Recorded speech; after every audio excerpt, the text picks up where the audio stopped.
Hello, ladies and gentlemen. I am the American Spy Fox, and today I'm sitting in my recording studio, can't sleep, and I guess I wanted to talk a little bit about my documentary that'll be coming out here in about a week. Something that I've been working on for a very long time, a passion project, and it's something that just took countless hours to make. But I think it proves what one determined individual can do as long as they're willing to put in the effort, the time, and the work. We've entered this new era, I guess you could say, of online social media where it's very easy for people to just rely on chat gpt and ai and churn out entertaining videos every day if they want to. Um, it's it's this new era of digital creators who can claim work that they never actually wrote.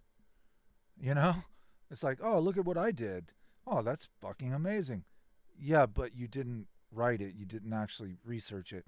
So who knows? And maybe it'll end up being the last documentary on Cobain that's done originally, sort of a grassroots project, not relying on AI. Um, I want to talk about the documentary real quick, just so you kind of know what to expect, and take time to thank all of you who followed me throughout the years.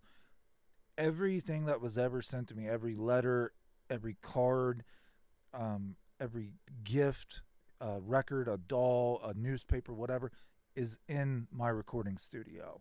And I wouldn't even mind making a short little video just showing all the things that people have sent me over the years. Steve from London, do you recall sending me a 1994 newspaper? That's one of my most prized possessions when it comes to Nirvana nostalgia. I never mentioned it, but yes, I did get it, and thank you. So, the documentary was an idea that I had when I got back from Seattle. I am under the impression that people have been misled into believing that I was paid to make a documentary about Seattle, and then I never did it. Um, to me, that's a ridiculous notion. I've written dozens of videos on Seattle musicians in Seattle. If I owed one more, what? Why would I just not do it? Like one more video. That never made sense to me. But a lot of people, I guess, are easily misled. Let me say this: we started a petition, and on Change.org, to which Grant himself even signed the petition. The idea was brought up to take it to the coroner's office and try to get a conversation with the coroner about it, showing them how many people still cared, how many people signed the petition, their comments, blah, blah, blah. Well, little did I know, Seattle was going through a transitional period where they had a temporary coroner. I can't remember the lady's name. You can look her up if you want to. But at the time I went, there was a temporary coroner, and she wanted nothing to do with this. She, like, literally threatened security. I was treated like a mad person, and from there on out, I was actually pretty dejected. I'm thinking like the whole point was to try to get an interview with the medical office, and they're not cooperating whatsoever. Biggest part of the reason they wouldn't cooperate is because it wasn't her problem.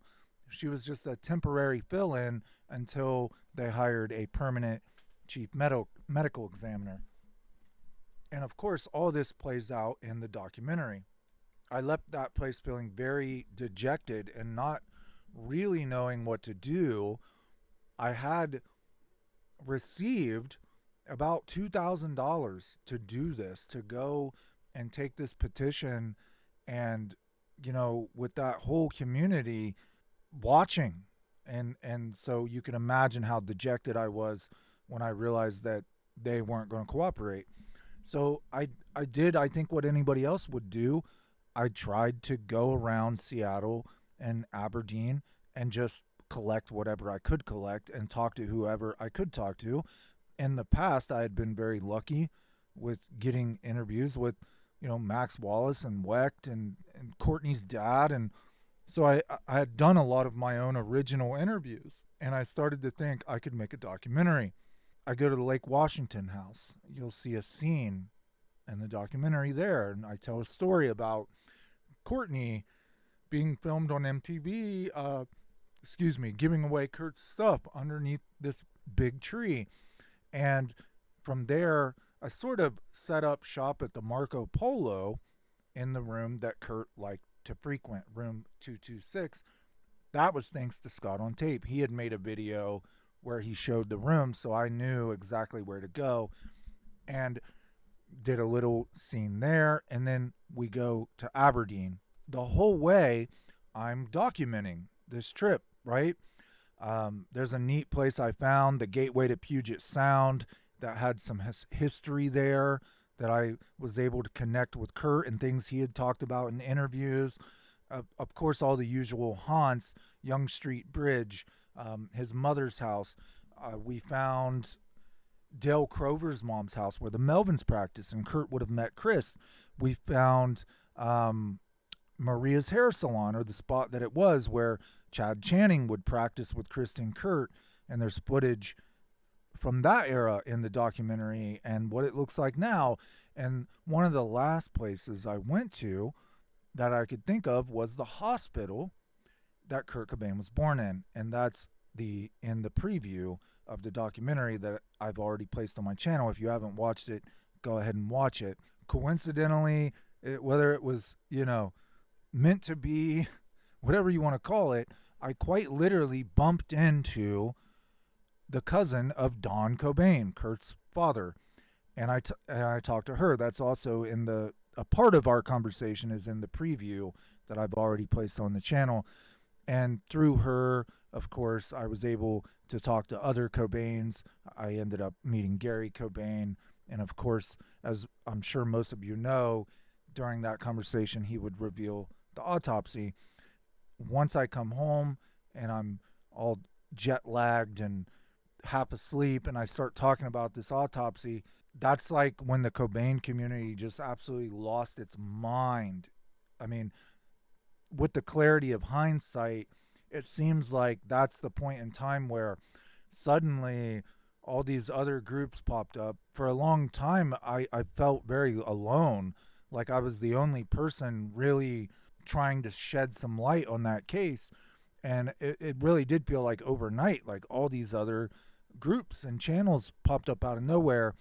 And at first, I remember feeling relief, like, oh, good.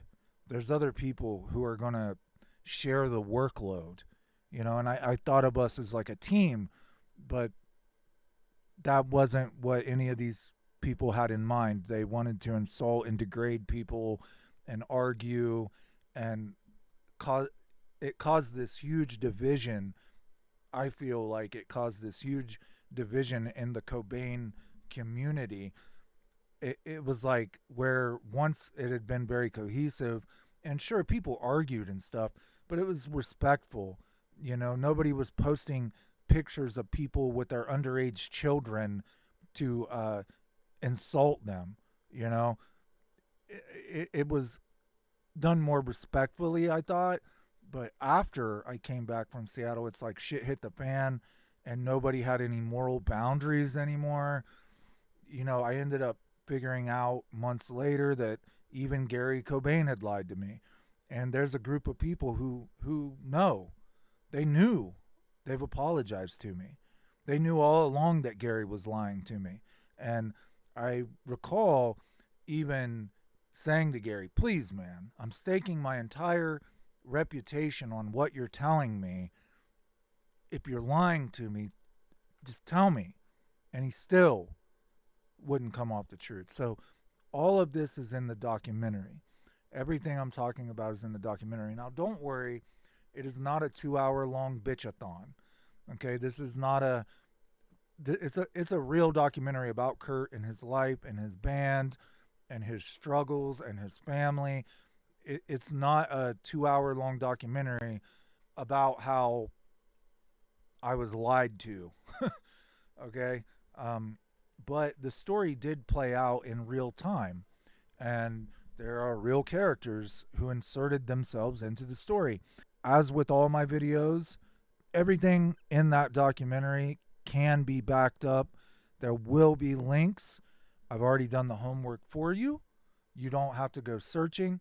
If you want to know, if you want to fact check or whatever, links will be provided, and I encourage you to do your own work, your own research. We seem to have entered this era where grown adults are letting other grown adults tell them what they can listen to, what they should like, what they should pay attention to, and what they should not.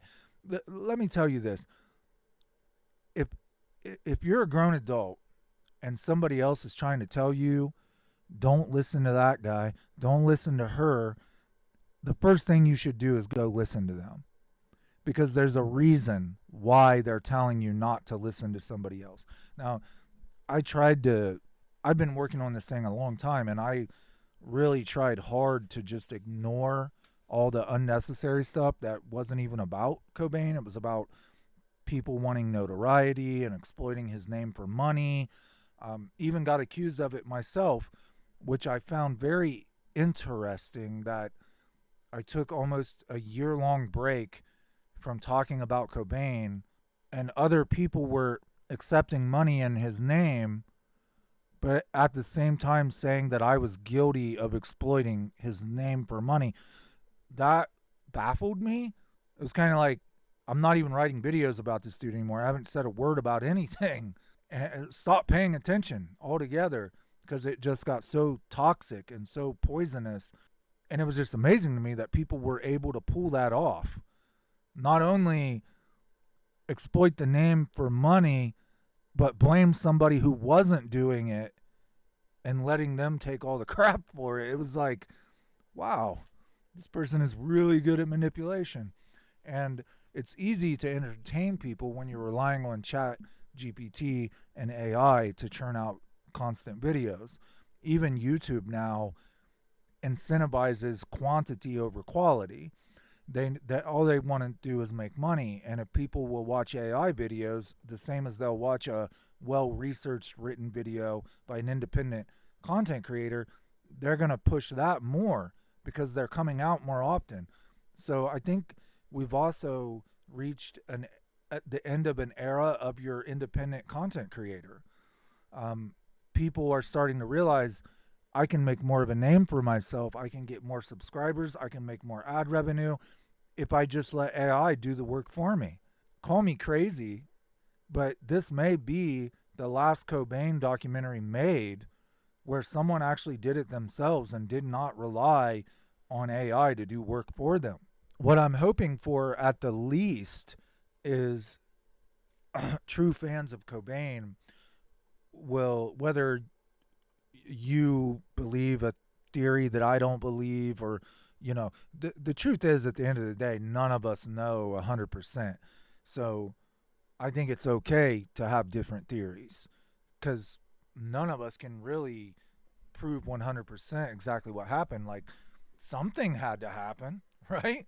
I made it my mission for the past 6.5 years on my own to come as close to the truth as I possibly could for me. So that's what is expressed in the documentary, is what I think happened. And that's based on hundreds, possibly thousands of hours of research and interviews and original work that I did on my own without the use of chat GPT or AI. I've never been one to tell people what to watch, what to listen to, who to like, who not to like. These are your own decisions. You're grown-ups.